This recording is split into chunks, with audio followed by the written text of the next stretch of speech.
This module will introduce how the energy we use in our homes can vary over time, with an emphasis on the types of energy that is most affected by our daily habits and routines. Topics include energy use and behavior, energy loads and demands, and variation in energy demand. We've also discussed that heating and cooling efficiency is very important, but over half the energy we use in our homes is for activities that require hot water, lighting, and appliances. It's also worth noting that even in identical homes that were built with the same materials, utility bills can vary up to 50%. This is largely due to the number of occupants in the homes and their daily habits and routines. Here are some important terms that apply to how we use energy use over time. A load is a term to describe an individual device that uses energy. Some examples of a load would include a furnace, a refrigerator, a light fixture, or a television.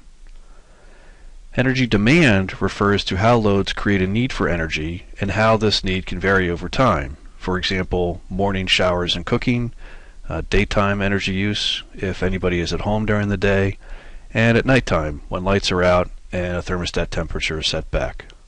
Also, it's important to note that energy demand varies with seasons and weather.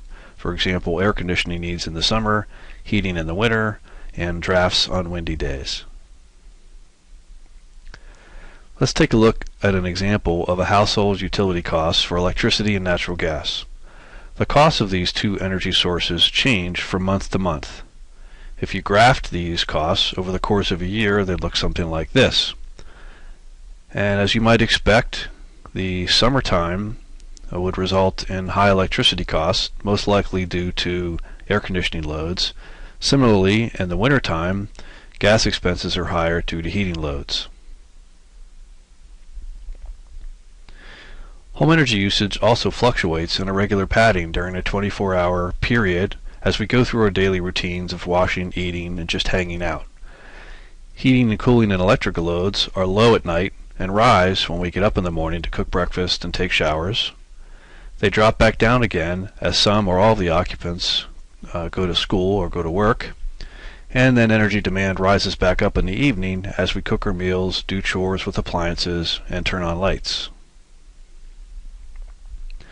Now that you understand where to start to find someone's home's energy loads, let's take a look at where our typical base loads come from.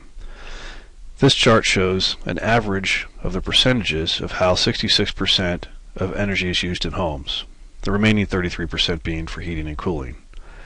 In the next series of modules, we'll take a closer look at how some of the best ways to reduce energy use can be put into practice through strategies that apply to water heating, lighting, refrigeration, and other appliances. We'll also see that in many cases, the types of energy that we use in these different ways can be reduced significantly with just very small investments.